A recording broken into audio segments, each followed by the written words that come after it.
नमस्कार दोस्तों, स्वागत है आपका एक बार फिर से हमारे चैनल सनातन लोक एसएल पर। जय श्री राम। कैसे हैं आप सब दोस्तों, हिंदू धर्म में आपने देखा होगा मृत्यु के बाद जो लोग व्यक्ति की अंतिम यात्रा में जाते हैं, पूरे रास्ते भर राम नाम सत्य है, राम नाम सत्य है बोलते रहते हैं। क्या आपको पता है कि ऐसा क्यों कहा जाता है? अंतिम यात्रा के दौरान राम का ही नाम क्यों लिया जाता है? आखिर क्यों महादेव भी राम नाम की महिमा का गुणगान करते हैं? आज की वीडियो में इन्हीं प्रश्नों का उत्तर जानेंगे। साथ ही हम यह भी देखेंगे कि कैसे राम नाम के जाप का चमत्कारिक प्रभाव आपके जीवन पर पड़ता है। कैसे राम नाम के प्रभाव से वाल्मीकि जैसे एक पतित और साधारण डाकू त्रिकालदर्शी महर्षि वाल्मीकि बन जाते हैं और रामायण जैसे महाकाव्य की रचना करते हैं। दोस्तों, तुलसीदास जी ने कहा है, तुलसी अपने राम को रीझ भजो चाहे खींच, उल्टो सीधो उगी है खेत परे जो बीज।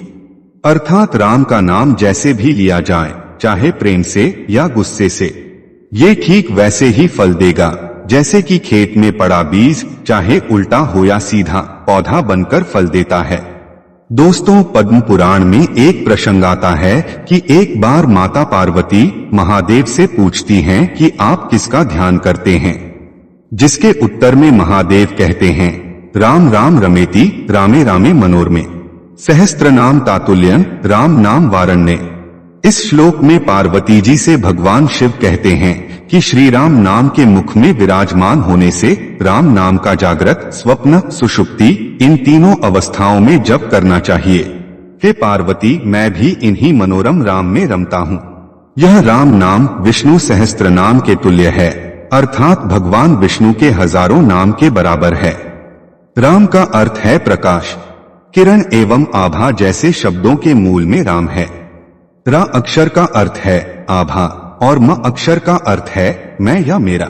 तो राम शब्द का अर्थ हुआ मेरे भीतर का प्रकाश अथवा मेरे हृदय में प्रकाश। महाभारत में भी राम नाम की महिमा के ऊपर एक प्रसंग मिलता है, जिसमें युधिष्ठिर शव यात्रा के दौरान राम नाम सत्य का नारा क्यों लगाया जाता है, इसके बारे में बताते हुए कहते हैं कि जब मृतक के शरीर को शमशान ले जाया जाता है, तब शव के पीछे चल रहे लोग राम नाम सत्य बोलते हैं, परंतु जब मृतक का संस्कार समाप्त हो जाता है और वह पंचतत्व में विलीन हो जाता है, इसके बाद साथ गए लोग जब वापस आते हैं, तब वे राम नाम को भूलकर अपनी अपनी दुनिया में व्यस्त हो जाते हैं।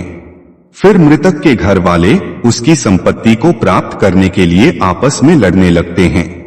इसके आगे युधिष्ठिर कहते हैं कि हर मनुष्य अपने जीवन में कभी न कभी किसी न किसी की शव यात्रा में अवश्य जाता है और राम नाम सत्य है का नारा लगाता ही है, परंतु शमशान घाट के बाहर आते ही वह इस सत्य को भूल कैसे जाता है?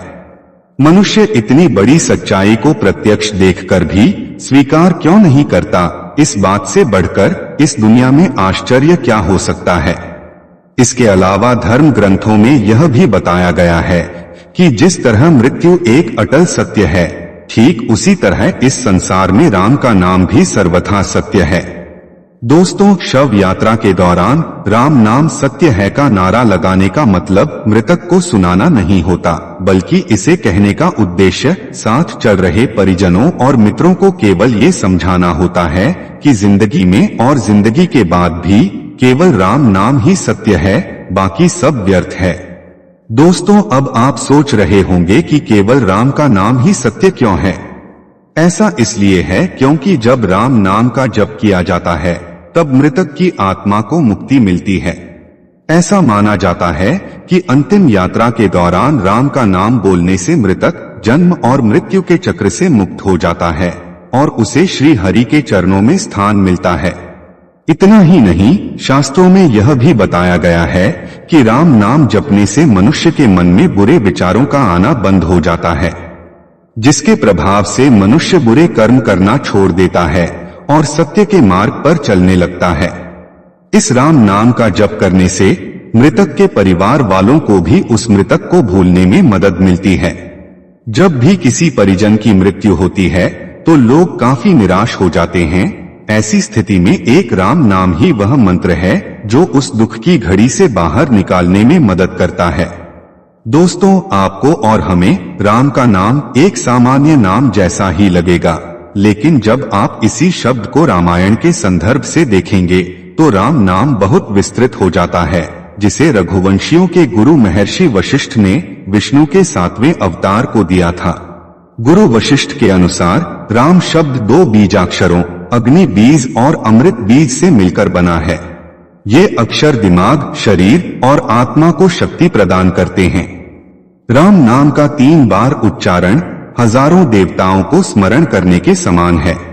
गोस्वामी तुलसीदास ने अपनी पुस्तक विनय पत्रिका में राम नाम की महिमा का गुणगान गाते हुए लिखा है, ध्यान भक्ति साधन अनेक, सब सत्य झूठ कछु नाही। तुलसीदास हरि कृपा मिटै भ्रम, वह भरोस मन माही। गुरु कहियो राम भजनी को, मोहि लगत राज डगरोसो। अर्थात ज्ञान, भक्ति आदि साधन उपलब्ध तो हैं, परंतु इनके होते हुए भी अविद्या का नाश केवल हरि कृपा से ही होता है। उनके गुरुदेव ने जब से उन्हें राम नाम दिया है, तब से उनके जीवन में जो कुछ अच्छा हुआ है वह सब राम नाम के प्रभाव से ही हुआ है। राम नाम की महिमा से संबंधित अनेक प्रसंग हमारे धर्म ग्रंथों में मिलता है।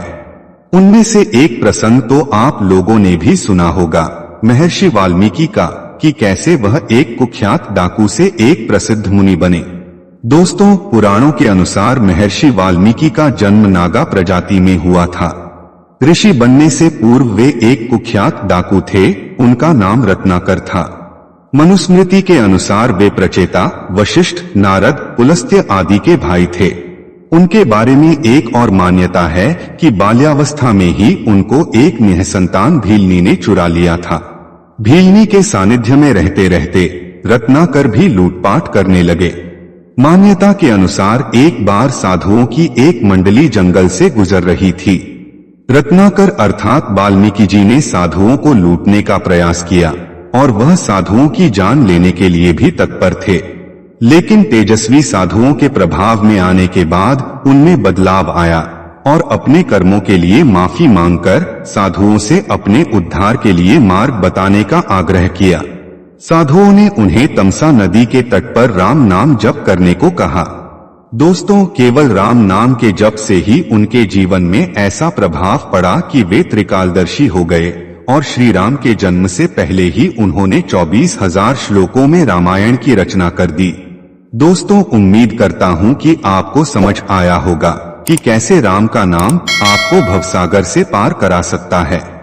अगर ये बातें आपको समझ आई हो तो वीडियो को लाइक करें और अपने बंधु बांधवों को शेयर करें।